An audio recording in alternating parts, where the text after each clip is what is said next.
Hey everybody, in this video, let's talk about brain function as it relates to exercise and movement.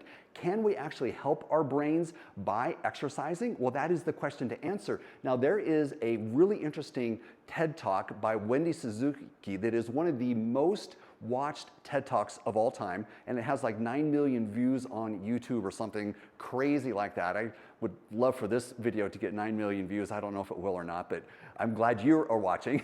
But anyway, her video has really been watched a lot, and it's an interesting story. It's really worth your time to watch it. I will put a link in the comment section below so you can go in and check out that video. But she really talks about how she has studied the neuroscience of exercise and how it relates to the brain. So we know based on science that movement actually does help the brain to mitigate the risk of things like dementia and Alzheimer's, things that we're all really concerned about. So we can help ourselves just simply with exercise. The thing though is, what if we maybe don't really like to exercise that much, or we don't want to spend too much time on it? Are there things that we can do to simplify that process and actually stimulate our brain without having to go too crazy with exercise? The answer is absolutely yes. What I want to do in this video is to show you something really, really simple. And I want to make sure that we don't take that idea for granted. It is so simple, it would be easy to sort of downplay it. But let's remember how important our brains are and how exercise, we now know, does actually really help our brains to function better. So let me show you the movement. Really, really simple. I'm going to raise the arms overhead. I'm going to pull the belly in tight and squeeze the glutes. That kind of protects the low back as I raise the arms up and do just a little teeny back bend. I'm looking all the way up toward the ceiling. I'm really stretching out here. And then we're going to reach down, hands to the knees, the shins or the ankles, and drop that head down. And I'm going to come right back up and lower down. So it's as simple as it can be, right? There's nothing complicated about that. Why does that actually help our brain? Well, the thing is, with exercise, you could do a bicep curl or a chest press or a squat. That's great. Those are helpful exercises, but they're not really moving the brain around. So think about that movement I just did. The head went up, I looked up, the arms went up, and then I lowered the head down. So there's all kinds of head movement here, which means you're moving your brain. You're giving your brain stimulation.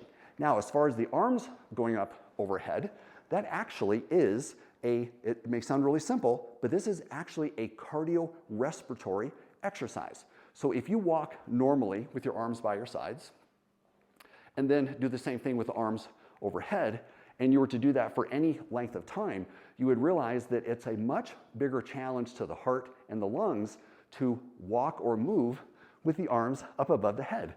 So how does this relate to brain function? Well, you're going to stimulate the heart and the lungs, blood flow and circulation up to the brain, which means you're getting more blood flow, therefore you're getting more oxygen to the brain, which is going to keep our brains healthy. So that's why we raise the arms overhead, we move the head up, we look up, and then we lower the head below the heart.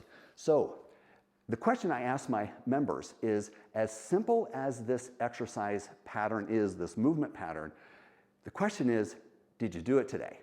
And most people, unless you're doing some sort of yoga class or something of that nature, you're probably not going to do that. So as simple as it is, did you do this today? So when you drop your head below your heart, you're stimulating blood flow and circulation, and then you're raising up, and again, you're creating that movement in your body. You're also doing great things for your spine, for your shoulders, for your hips, all kinds of great stuff, but we are focused right now on that brain stimulation.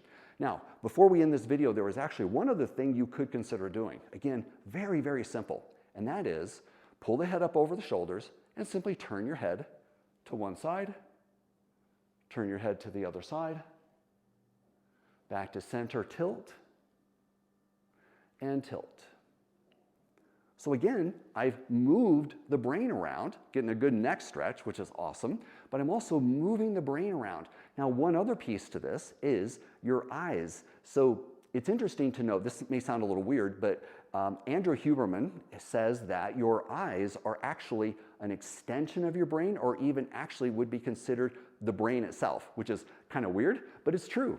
So by moving your eyes around, you're stimulating your brain. So we could just circle the eyes, go side to side, up and down, Again, as simple as that is, did you do that today? So we could wrap this up by saying, okay, how can we stimulate the brain through movement? You could do all kinds of different exercise patterns, that would be fine. Do exercise classes, do workouts, that sort of thing, fine. But if you don't have very much time and you really want to focus on it, and if you're sitting, you can stand up and join me right now if you want. We're going to raise the arms up overhead, really extend up. I'm going to lower down, drop the head as low as you can.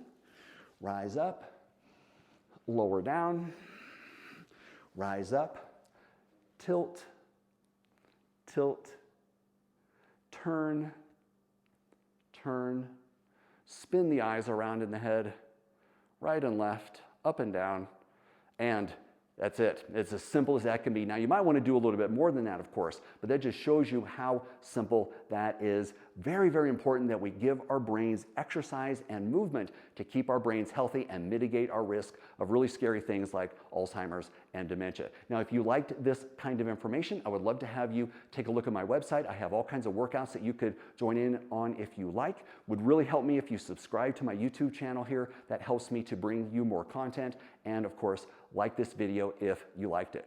All right, I'll look forward to seeing you again in the next video.